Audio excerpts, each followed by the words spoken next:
زمانے طالب علمی میں جس بات پر سب سے زیادہ ناگواری حضرت والد صاحب نور اللہ مرقدہ کو ہوا کرتی تھی وہ دوستی گانٹھنا تھا، دوست بنانا تھا۔ آپ اس بات کو برداشت نہیں کرتے تھے کہ طالب علمی کے زمانے میں ہماری کسی کے ساتھ دوستی ہو۔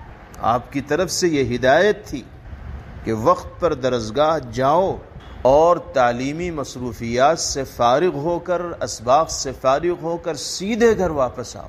نہ کسی ساتھی کے کمرے پر جانا ہے، نہ دوستوں کے ساتھ مل جل کر بیٹھنا ہے، نہ کسی سے گپ شپ کرنی ہے، بس پڑھنے پڑھانے کی باتیں ہوں اور خالی وقت گھر کے اندر گزرے، تکرار و مراجعہ اسباق کے لیے پھر مخصوص ساتھیوں کے درمیان جانے کی اجازت۔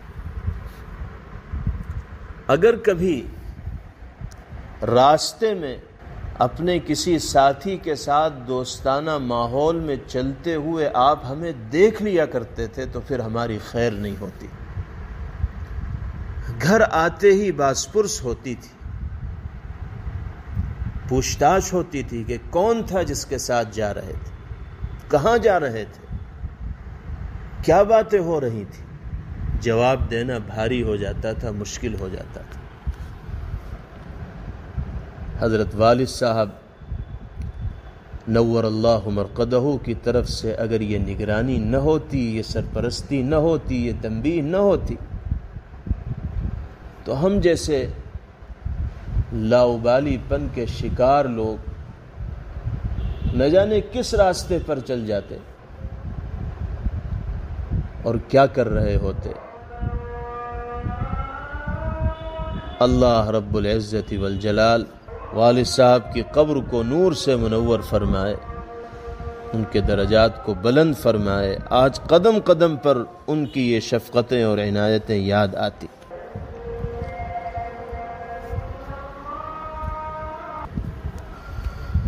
اسی طرح نمازوں میں سستی، غفلت و لاپرواہی اور نماز با جماعت کا اہتمام نہ کرنے پر بھی آپ سخت نالا ہوتے اور ناراضگی کا اظہار فرماتے تھے۔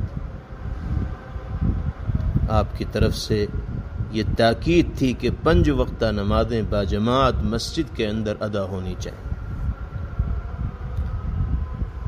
طالب علمی کے ابتدائی زمانے ہی میں آپ نے اس گنہگار عاجز کو مسجد چھتہ میں نماز پڑھانے کا پابند بنا دیا تھا، اور حضرت والدہ ماجدہ مدظ اللہ سے یہ فرماتے تھے کہ میں نے عفان کو نماز پڑھانے کی ذمہ داری اسی لیے دلوائی ہے تاکہ یہ نمازوں کی پابندی کرنے لگے، نمازوں کا اہتمام اس کی زندگی کے اندر آ جائے۔ اللہ پاک حضرت کو اس کی بہترین جزا اور بدلہ مرحمت فرمائے۔ ان کی یہ شفقتیں، یہ توجہات، یہ سرپرستی، یہ تنبیہات نہ ہوتی تو نہ جانے آج ہم کہاں ہوتے۔ اسی طریقے سے فجر کے بعد سونا، یہ بھی حضرت والد صاحب نور اللہ مرقدہ کی نگاہ میں بہت بڑا جرم تصور کیا جاتا تھا۔ ان کے یہاں اس کی کوئی گنجائش نہیں تھی کہ گھر کا کوئی فرد نماز فجر کے بعد بستر پر دراز ہو جائے اور نیند میں غرق ہو جائے۔ ہر شخص کے لیے، ہر بچے کے لیے یہ لازمی تھا کہ وہ نماز فجر کے بعد قرآن پاک کی تلاوت میں مشغول ہو۔ حضرت والد صاحب نور اللہ مرقدہ